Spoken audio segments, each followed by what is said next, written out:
Daily Words of God.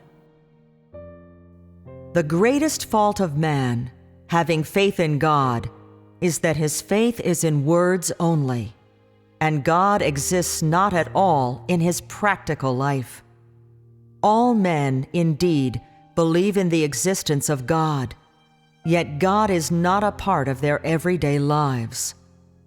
Many prayers to God come from the mouth of man, but God has little place in his heart, and so God tries man again and again. As man is impure, God has no alternative but to try man, so that he may feel ashamed and come to know himself in the trials. Otherwise, man shall all become the children of the archangel, and become increasingly corrupt.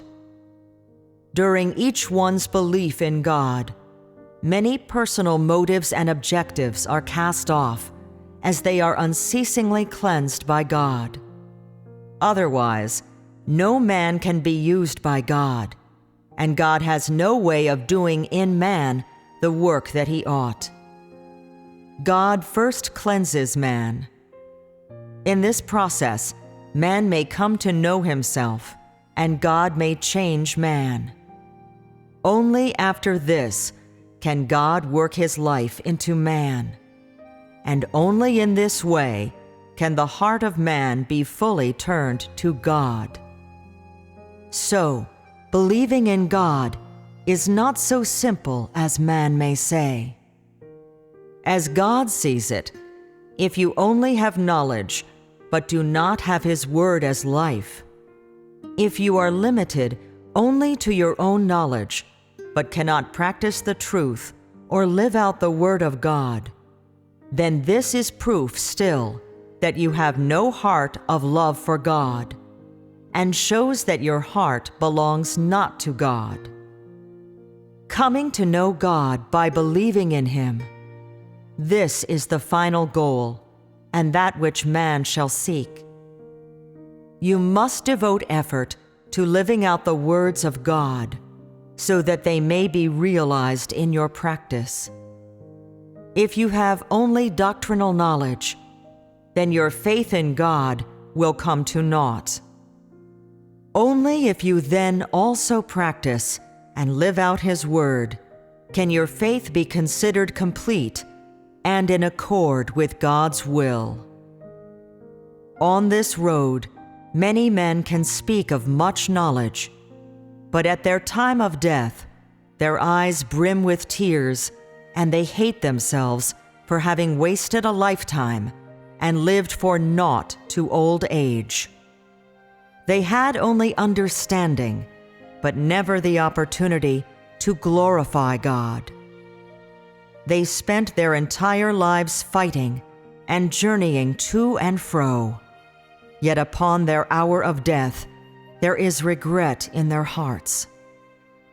Only in their dying hour do many come to their senses and realize the meaning of life. Is this then not too late?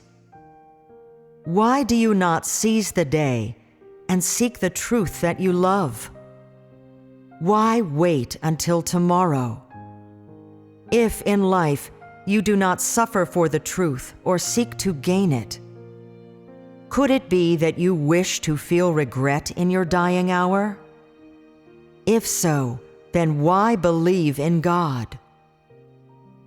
In truth, there are many matters in which man, if he devotes just the slightest effort, can put the truth into practice, and thereby satisfy God.